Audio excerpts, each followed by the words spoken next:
Rudyard Lynch, better known by his channel name Whatifalthist, is a college dropout turned public intellectual who has been uploading his diatribes for more than a decade. His videos, covering geopolitics, anthropology, and history, are unscripted, unstructured rants, tenuously held together by a series of factoids, which he recites uncritically from pop science books.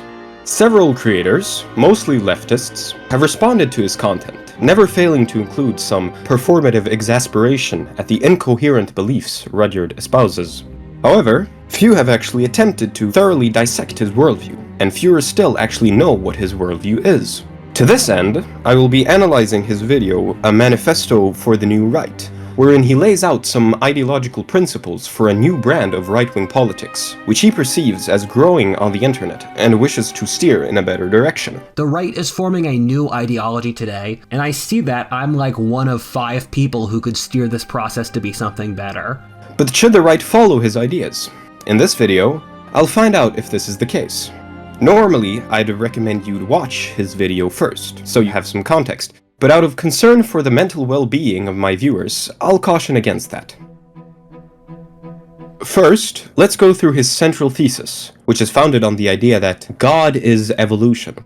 As far as I can tell, he's chosen this name in order to appeal to both theists and naturalists, which is a point we will return to later, but understanding his rationale for this doesn't bring us closer to understanding the idea itself. So, what does he actually mean by it? For Rudyard, humans are fundamentally social creatures, to the extent that groups transcend being mere collections of individuals. Rather, they begin to resemble actual organisms. History, then, becomes the process by which organisms compete with each other, in a sort of grand Darwinian sandbox. Societies founded on good ideas propagate and continue, but those founded on bad ideas are decadent, and thus fall apart. The universe is a game in which there are clear, immutable rules. People are rewarded for following those rules or not. Religion has been an attempt to quantify those rules in simpler ways that can be transmitted to people. The societies which follow those principles succeed and continue to propagate, and those who do not collapse. This natural selection also causes intergenerational progress, wherein humanity becomes more advanced as time goes on. This advancement, accompanied by material wealth, can backfire on the good society and lead to decadence. This good times, weak men situation is where Rudyard currently places the West. In his mind, we're at a crossroads, where we can either do nothing and collapse, or renew our good ideas and prosper again. To achieve this renewal, Rudyard proposes a few solutions. First, we need to restore a culture of honor and virtue, to strengthen individuals and their contributions to society. Second, we need to restructure society and shed as much economic deadweight as possible by cutting bureaucracy and encouraging competition between social institutions. Third, we need to promote and maintain freedom, so each individual can find and choose the path most suited to him. And fourth, therapy. There are multiple ways of doing this, but EMDR and cognitive behavioral therapy are both methods that can rewire the subconscious, and I think society should use these liberally alongside other psychological methods. By doing all these things, we can overcome the degenerate tendencies of contemporary society, expand our subconscious, and become stronger to avoid the oncoming threats that technological advancements pose to freedom and to the beauty of the human soul. These threats include excessive wealth brought about by increased productivity, which would exacerbate degeneracy, or if states would use military technology to kill dissenters. By the way, Rudyard, they already do that. It's called guns. Now that you know what Rudyard believes, or at least what I think he believes, because again he's incomprehensible, I can begin my criticism. Unlike some other channels, I won't be criticizing Rudyard for a lack of prescriptions on how to solve the problems he describes. The video was meant to inspire the viewers to act, not outline a step-by-step plan to winning elections or something. No, it's a philosophical work, and I will treat it as such, and criticize it by its principles, the values, ideals, and general worldview that the manifesto actually is based on. Now, his entire worldview hinges on his Darwinian view of history, which he assumes without justification. Every society acts as a more or less cohesive organism, to which is prescribed the objective of forever remaining competitive in this evolutionary game, otherwise risking annihilation.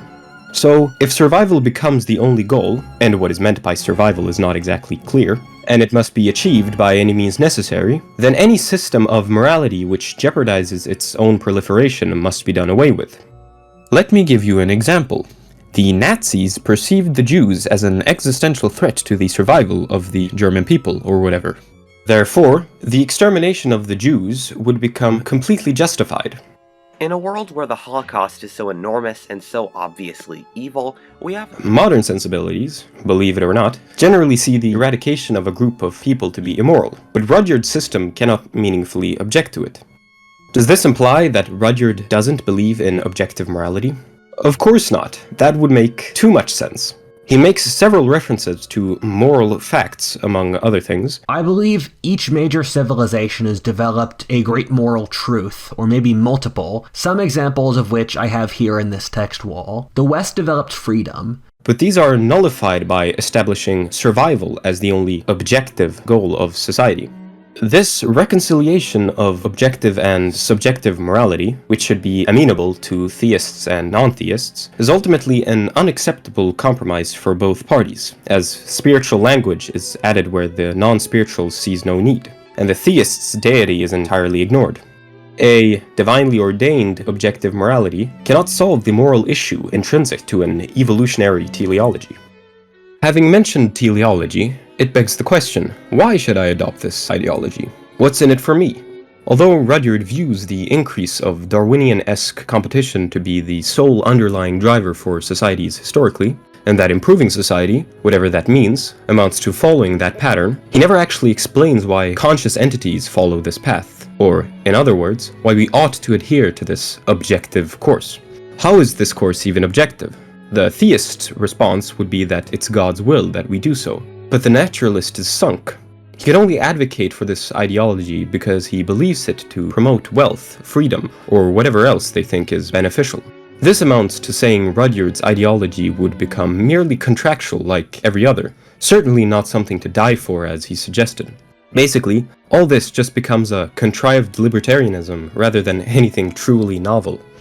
And speaking of progress, how does he figure that works? According to him, advancement brings us closer to God, bearing in mind his strange view of God. But what does getting close to God actually mean? What's a naturalist supposed to get out of that? Well, he makes passing remarks to progress, correlating with complexity, technological advancement, and moral betterment, but that doesn't actually solve anything. Why is complexity innately good? Why is technological advancement necessarily good? Remember, Rudyard himself expresses concerns about it. And lastly, how is moral betterment possible for a naturalist if they don't believe in objective morality? Also, I love his example of moral betterment. He says that societies can become more morally mature through an example of Bronze Age Egyptians and Hittites getting nuclear weapons, which he says they would use carelessly, compared to America, which has nuclear weapons but uses them well. Imagine if you gave a Bronze Age society like Egypt or the Hittites nukes. They would immediately use it to blow up all their opponents. That being said, America did not do this with the Soviets. This shows partly that societies can become more mature over history, in the same manner that individuals can as they grow up. I can think of 2 Japanese cities that might have something to say about that. Having said all that, the question is raised, who is this manifesto even for? I have no idea how this is supposed to unite the right. The right is highly divided as it is, but on top of that, Rudyard extends the scope of this manifesto to include what he calls the not left, which are supposed left-wingers that oppose the left-wing establishment, and he mentions Sean Head and Joe Rogan as examples. So, Rudyard wants to unite the right, with all its internal variety, as well as some left-wingers, with a single ideology agreeable to everyone's beliefs. That means that theists and non-theists, progressives and conservatives, all uniting under, like, Darwinian theism or something. And he wants them to be ready to die for it, like he supposedly is ready himself. My goal here is to make a message men are willing to die for as the world gets darker. Whether or not I succeed is yet to be seen. All I can say to him is good luck.